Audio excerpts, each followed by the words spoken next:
up suaranya ya. Ya Nabi salam alaika. Kita adalah menkirim syariat. Takbir. Allahu Akbar. Silakan para jemaah diberikan kepada Ustaz, kalau bisa 2 saja karena waktunya sampai. Iya Pak.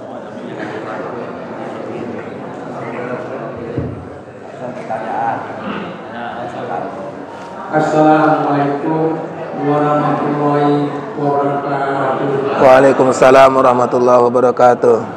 Burunglah mati tertembak. Oh. Mati tertembak jatuh pula bukan belakang. Kalau benar penghinaan agama dilakukan oleh Panji Gumilang, maka hukum layak akan memasukkan Panji Gumilang ke dalam penjara. Oh. Kan begitu Pak. Iya. Sekarang awal. Tapi saya mau tanya ini Pak. Pada perhatian Pak Ustaz. Iya. Itu kenapa salam itu Pak. Nah ini yang saya pertanyakan Pak. Jadi Panji Gumilang ditanya katanya sosial pada Israel. Yahudi.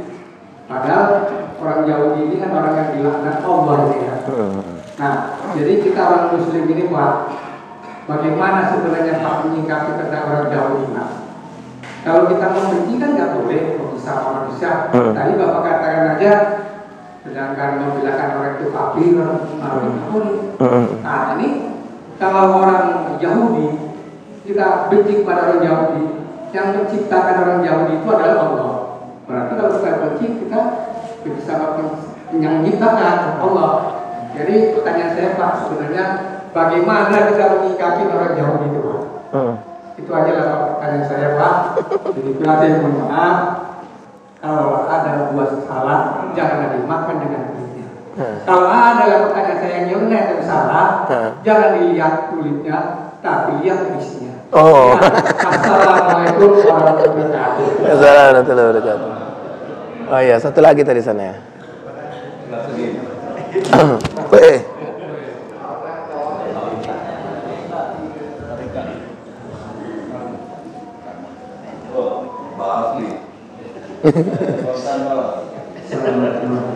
Waalaikumsalam warahmatullahi wabarakatuh. Perkenalkan saya dari Jamaah Masjid Dusun 13 Masjid Al-Ikhlas Jalan Cerita. Seperti kita ketahui, setiap ayat Al-Quran turun ada sesuatu kejadian yang mendahului. Dan kita juga sering mendengar kata syafaat. Dan Rasulullah menunjukkan syafaat. Pertanyaan saya, kejadian apa sebelum kata syafaat yang diberikan Allah kepada Iblis untuk disampaikan kepada Rasul? Terima kasih. Wassalamualaikum warahmatullahi wabarakatuh. Assalamualaikum warahmatullahi wabarakatuh.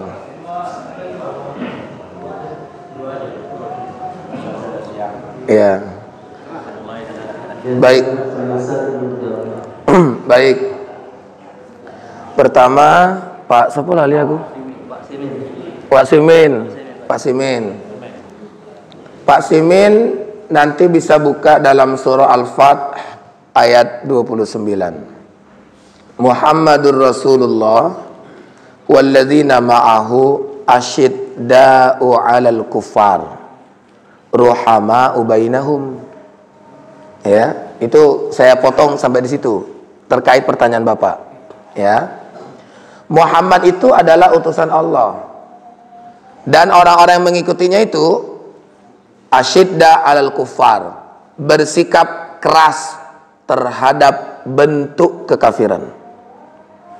Rohama ubainahum, berkasih sayang dengan mereka. Ada 2 kata kunci sini Pak. Pertama adalah asyidda 'alal kufar, bersikap keras terhadap bentuk kekafiran. Ingat ya Bapak-bapak ya, bukan asyidda 'alal kafir, bersikap keras terhadap orang kafir, tidak. Makanya dalam konteks ini yang dikerasin itu bukan orangnya, tapi yang dikerasin itu adalah perbuatannya. Setiap ada perbuatan yang mengandung kekafiran, kita kerasin. Kayak model-model penistaan agama, yang misalnya sekarang nih kasus-kasus sudah berulang ya. Di Swedia misalnya ada ini menginjak Al-Qur'an. Itu kita harus keras, Pak. Ya. Yang dikerasin itu perbuatan dia karena dia sedang melecehkan kitab suci kita. Itu yang dikerasin, perbuatannya. Ya. Tapi bagaimana dengan orangnya? Logika Pak Simin tadi udah betul. Orangnya itu kan makhluk Allah, ciptaan Allah. Makanya kita kalau benci boleh. Tapi tidak dengan orangnya. Tapi dengan perbuatannya. Ini maaf nih. Kalau kita misalnya benci sama orang, ya jangan gara-gara benci sama orang nggak mau ketemu sama orang itu. Salah, Pak. Ya berarti kita ini bukan membenci perbuatannya, tapi membenci orangnya. Jadi kalau kita misalnya ingin tahu, oh aku Pak Ustadz benci kali sama dia, tapi dalam pengertian perbuatannya ya. Nah, kita hanya berpikir, oh bapak tuh orangnya begini. Walaupun aku dekat sama dia Pak Ustadz, tapi aku udah tahu, aku nggak mau kejebak dengan perbuatan dia yang begini, aku nggak suka. Tapi aku tetap Pak Ustadz sama dia, misalnya gitu. Boleh Pak Simin? Ya, artinya apa? Artinya yang kita lakukan bukan membenci orang, bukan keras terhadap orang, tapi membenci perbuatan dan keras terhadap perbuatannya. Baru kemudian bagaimana kita bersama dengan orang Yahudi itu sebenarnya?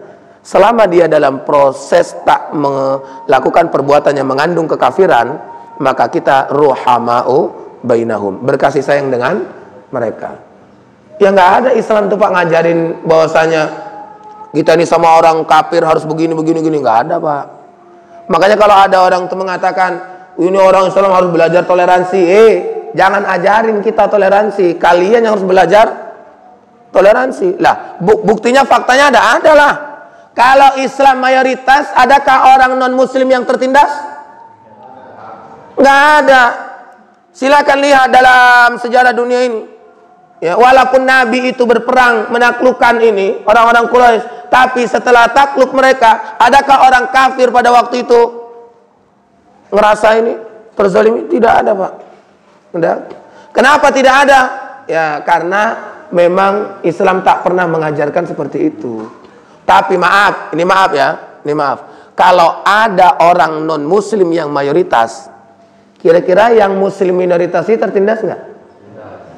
Kebanyakan tertindas. Ya silakan Pak, Bapak cari contoh di mana? Di Uighur udah jelas, Rohingya udah jelas. Ya nggak usah jauh-jauh lah ya. Di tempat kita aja pun kadang di sekitar Indonesia ini masih ada. Ya mayoritas mereka kita tertindas. Nah makanya ruhama ubainahum itu Pak dalam konteks kita berinteraksi dengan mereka. Berkasih sayang Pak, itu hamba Allah itu makhluk Allah itu, ciptaan Allah itu. Maka kita disuruh untuk berkasih sayang dengan mereka. Itu jawabannya Pak ya. Yang kedua, pertanyaan Bapak. Terkait dengan sebab turun, perlu dikunci juga satu kalimat Pak. Al-Quran itu terdiri dari, ini versi Kementerian Agama ya. Ya, karena versi yang lain banyak. 6.666 ayat. Ya, 114 surah dan 30 juz. Itu komponennya. Yang perlu Bapak pahami di awal adalah bahwa tidak semua ayat Al-Quran yang 6.666 ayat itu punya asbabun nuzul. Ya, itu perlu dicatat Pak. Kalau Bapak nanti mau membuktikannya silahkan. Belilah kitab yang judulnya Asbabun Nuzul. Mau pengarangnya siapa Bapak beli? Ya, karena memang tidak semua ayat Allah diturunkan itu ada asbab. Ya. Nah, kemudian dibahas asbabnya itu apa saja. Bisa jadi yang Bapak sampaikan asbabnya itu karena ada kejadian tertentu. Sama kayak yang saya bilang tadi itu. Ya majelis taklim, ya majelis taklim, kemudian rapat-rapat, berdesak-desakan, itu kejadiannya, ya kejadiannya, ya baru kemudian yang terjadi apa? Turunlah ayat 11 surah Al-Mujadalah, itu ada kejadian, ya peristiwa yang jelas nampak segala macam ya. Tapi ada juga nggak ada peristiwa yang nampak, tapi hanya sekedar untuk menghibur hati Nabi misalnya. Ya, Nabi mau marah misalnya kan, kemudian turunlah ayat Allah, fabima rahmatin minallahi linta lahum walau kunta fazzan ghalizal qalbi lam fardu min haulik. Ada. Ya, ada lagi yang tanpa ada sebab apa-apa, kejadian apa-apa, turun ayat Allah. Ya, Nabi kan waktu itu misalnya bertahanus di Gua Hira, kan nggak ada kejadian yang maksudnya yang dihubungkan dengan ayat itu gitu ya. Contoh Nabi bertahanus di Gua Hira, ya turunlah surah Al-Alaq ayat 1 sampai 5. Ayat itu nggak sesuai dengan konteks kejadian secara psikologi pada masa Nabi. Kan ayat itu cerita Iqra. Iqra itu umum, baca. Sampai Nabi pun heran, aku nggak pandai baca, kata Nabi. Ma'ana biqari, Iqra ya Muhammad, ma'ana biqari, Iqra ya Muhammad, ma'ana biqari. Akhirnya apa? Akhirnya Nabi pelan-pelan Iqra bismi rabbikal ladzi khalaq. Dan itu tidak ada hubungannya dengan kejadian yang sebelumnya. Cuman karena Allah ingin menurunkan ayatnya, yang pertama turun surah Al-Alaq ayat 1 sampai 5, maka disampaikanlah itu. Itu kata kuncinya. Bagaimana dengan syafaat? Kalau syafaat itu dalam ini kajian bahasa di Al-Qur'an itu berasal dari kata syifa. Ya. Syifa itu di dalam Al-Qur'an banyak, Pak. Ya, salah satunya dalam ayat yang bunyinya wa nunazzilu minal qur'ani ma huwa syifa.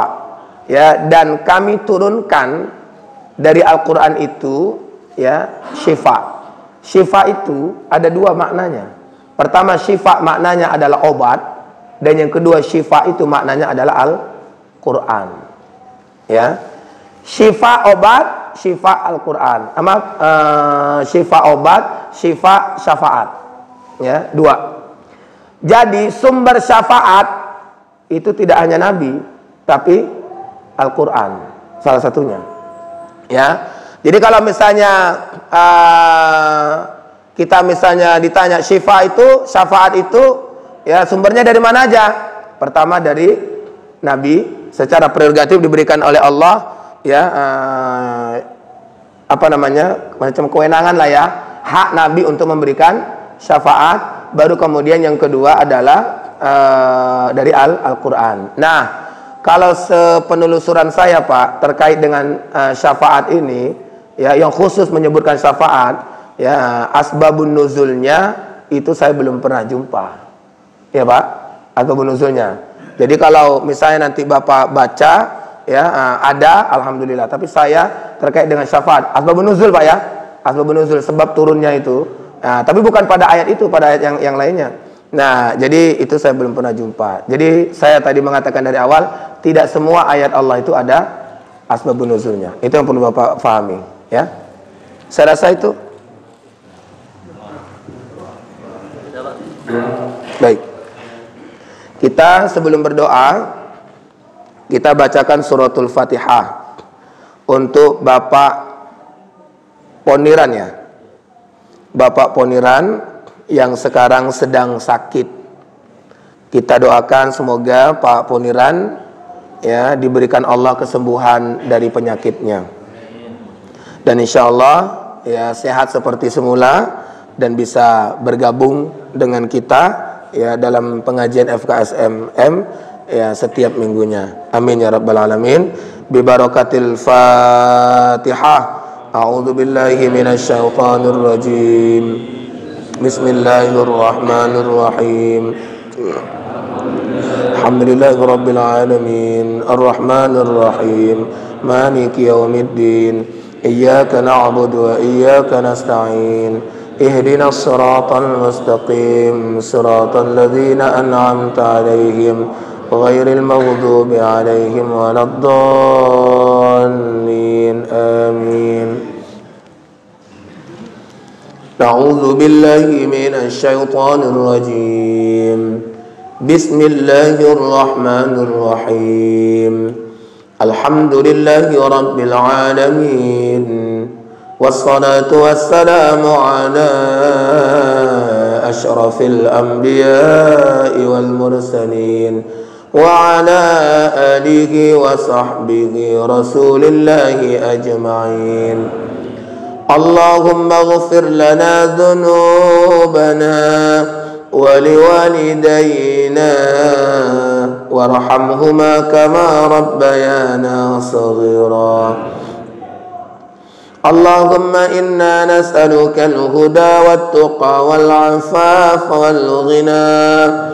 اللهم طول عمورنا وصحي أجسادنا ويسر أمورنا ووسع رزقنا واحسن أخلاقنا وثبت إيماننا وتقبل أعمالنا ونور قلوبنا يا الله بنور الإيمان والإسلام والاستقامة.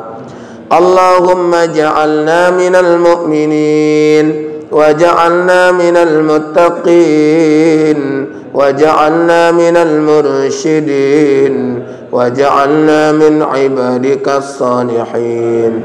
ربنا آتنا في الدنيا حسنة وفي الآخرة حسنة وقنا عذاب النار.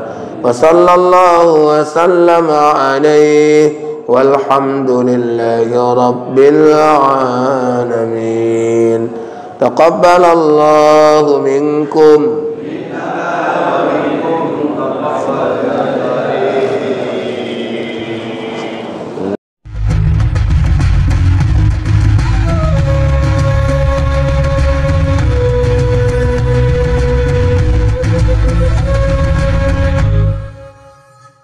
Jangan lupa, supaya channel ini bermanfaat, padamkan warna merah. Klik subscribe, subrek.